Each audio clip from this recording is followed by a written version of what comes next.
자면서 듣는 라디오 채널 인프피 라디오씨입니다. 오늘은 영화 킹 오브 킹스에 대해서 이야기를 해드릴까 하는데요.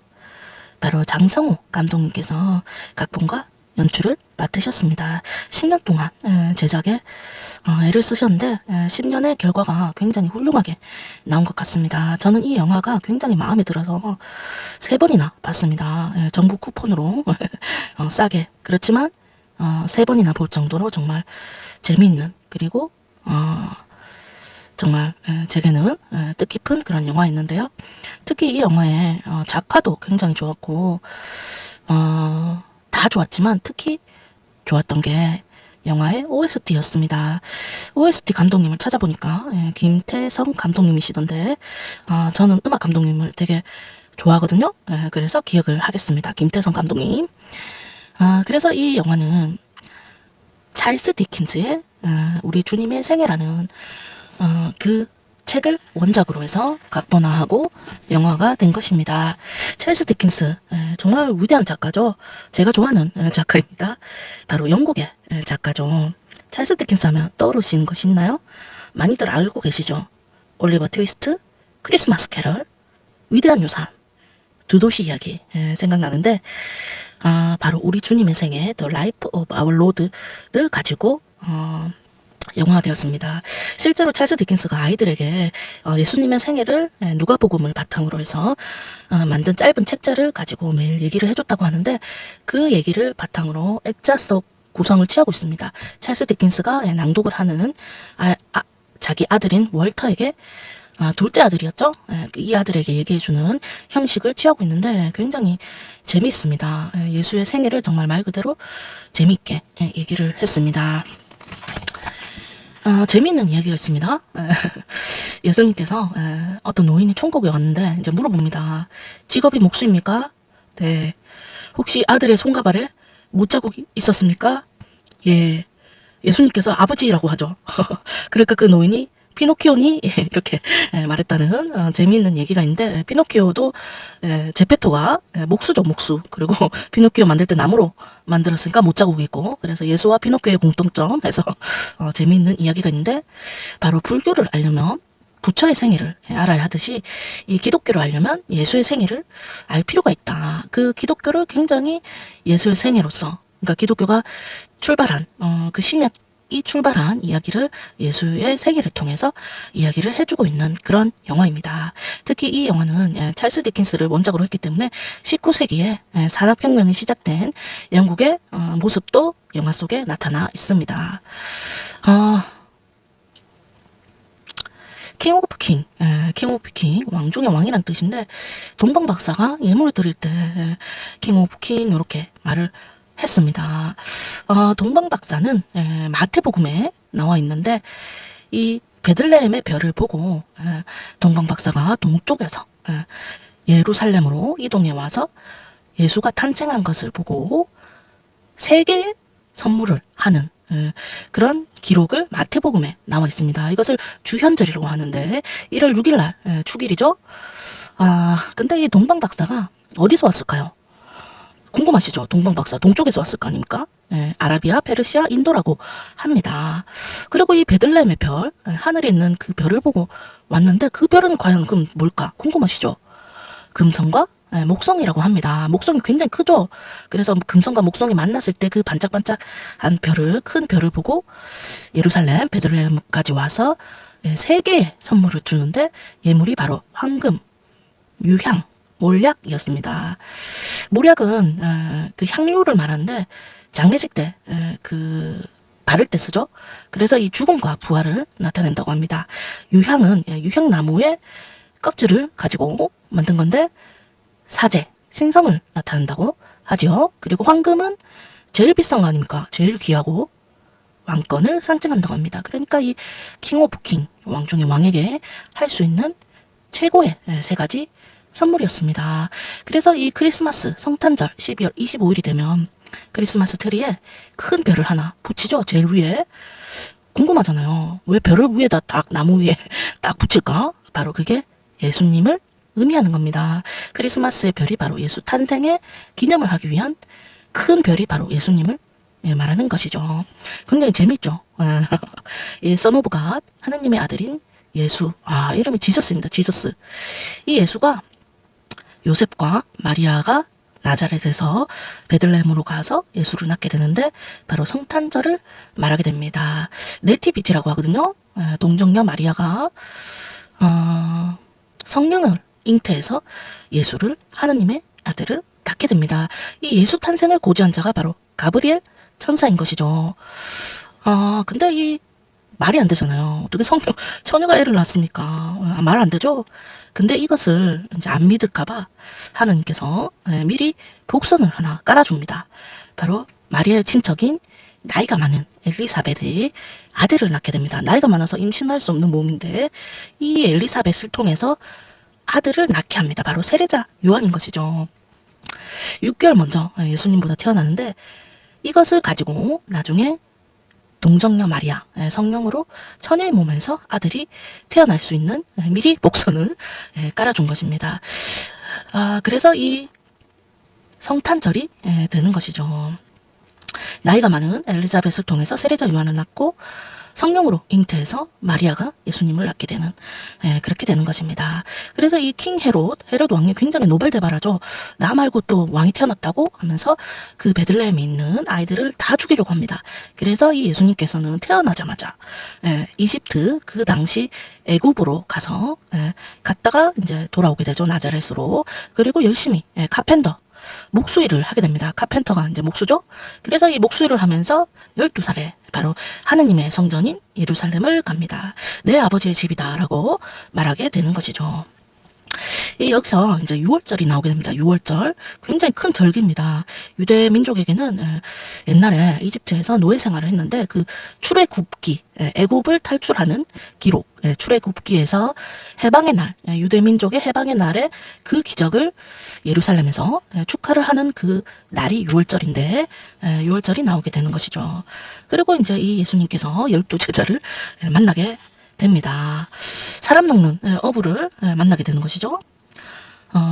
많은 12명의 제자들이 있지만 말하려면 다 말할 수 있습니다. 베드로, 안드레, 야고보, 요한, 빌리, 발로토메, 마테, 도마, 시몬, 야곱, 다데오, 유다 이렇게 해서 12명인데 야곱이 2명 있죠. 근데 이 영화에서는 유다와 베드로만 기억을 하게 됩니다. 유다와 베드로 나중에 또 얘기를 해드릴게요. 그래서 이 12명의 제자를 만나서 이제 기적을, 미라클을 일으키게 되는데 맹인을 치유하고 눈을 보이게 만들어주죠. 그리고 중풍이 들린 마비가 온 자를 이렇게 세웁니다. 와, 대단하죠. 그리고 나자로를 부활시킵니다. 4일 만에 부활시키거든요. 이것도 복선이죠. 미리 보여준 겁니다. 안 믿으니까요, 사람들이.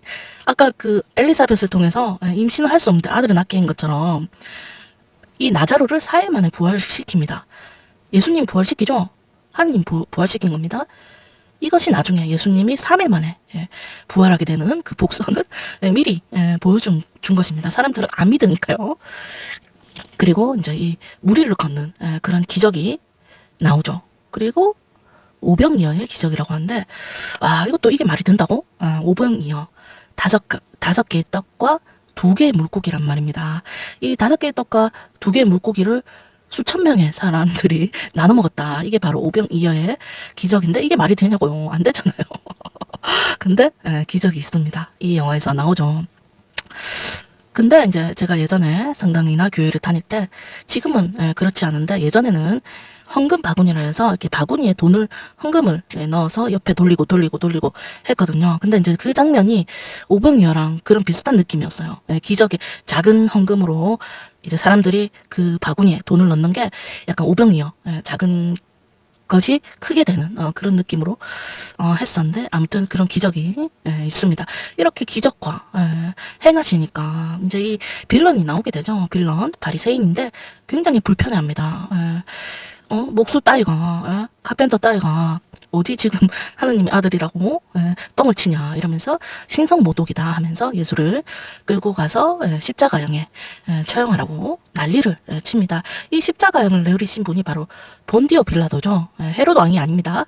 본디오 빌라도가 십자가형에 하게 되는데 자, 그 전에 베드로 이야기를 해봅시다. 베드로가 이제 이 하느님이 예수님은 하느님의 아들입니다라고 증거를 하신 분이에요. 유일하게 말했죠. 그래서 초대 교황님이 되십니다. 이분이요. 초대 폭부가 되는 것이죠. 이 베드로는 피터인데 이 반석이란 뜻이에요. 그래서 예수님이 그래 베드로야 피터야 이러면서 반석 위에 교회를 세우겠다 이러면서 네가 초대 교황이다 이렇게 해줍니다. 근데 이 베드로가 영화상에서 3번이나 부인을 하죠. 아쉽지만 근데 그 부인을 했지만 믿음이 있다면 다시 할 수 있는 것이죠. 그러니까 예수를 부인했어도 다시 믿는다면 모든 것은 용서가 되는 것이죠. 이 베드로가 그 물 위를 걷고 있을 때 예수님이시여 나를 물 위로 걸으라고 해주세요 이렇게 하거든요. 그러니까 예수님께서 come Peter, come to me 이렇게 합니다. 피터야 그래 나 물 위로 와라 이렇게 하는데 중간까지는 잘 가다가 빠지게 되죠. 그래서 예수님께서 말합니다. 의심을 해서 믿지 않아서 너가 빠진 것이다. 이렇게 그래서 믿어야 된다.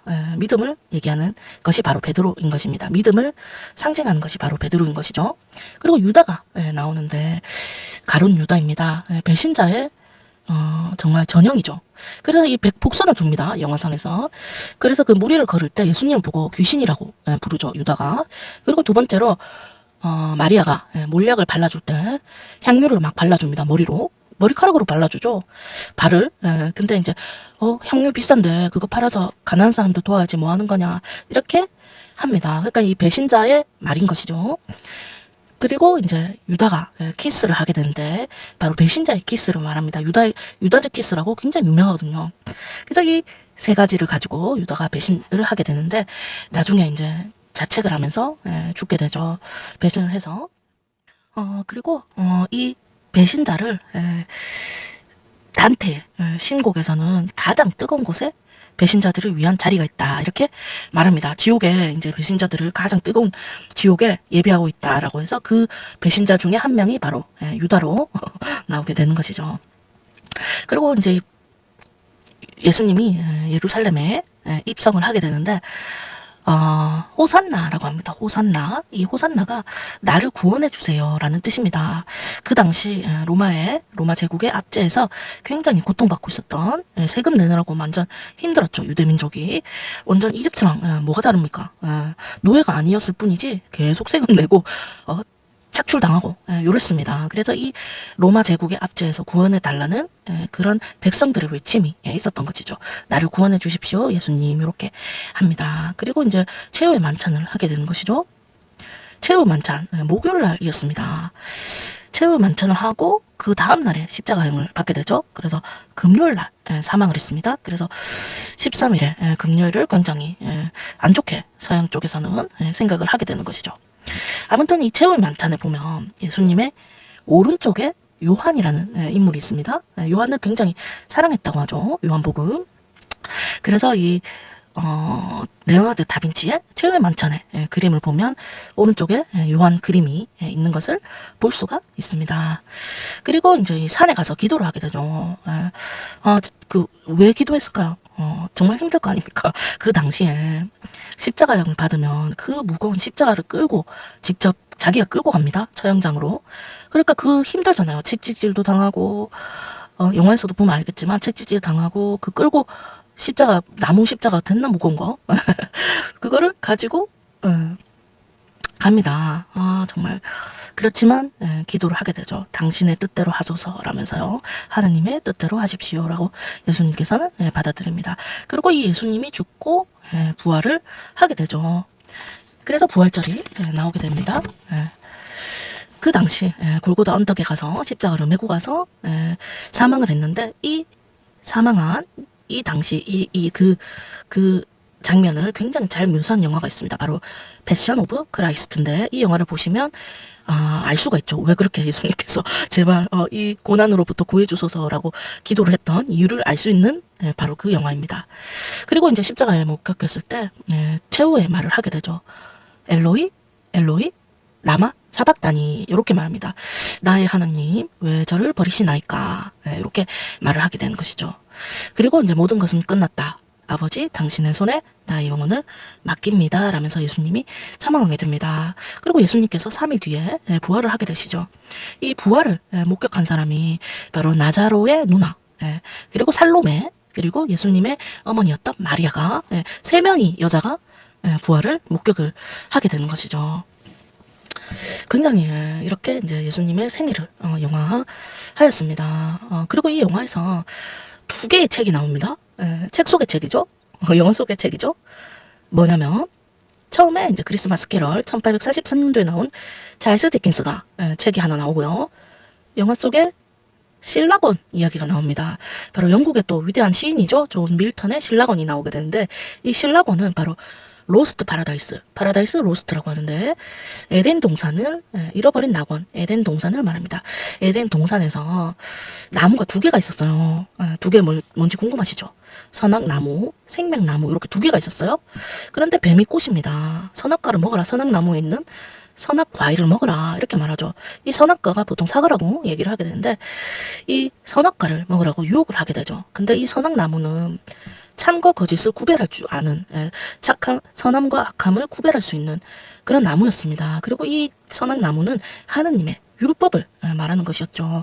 근데 이것을 어겼습니다. 따먹었거든요. 뱀의 유혹에 못 이겨서.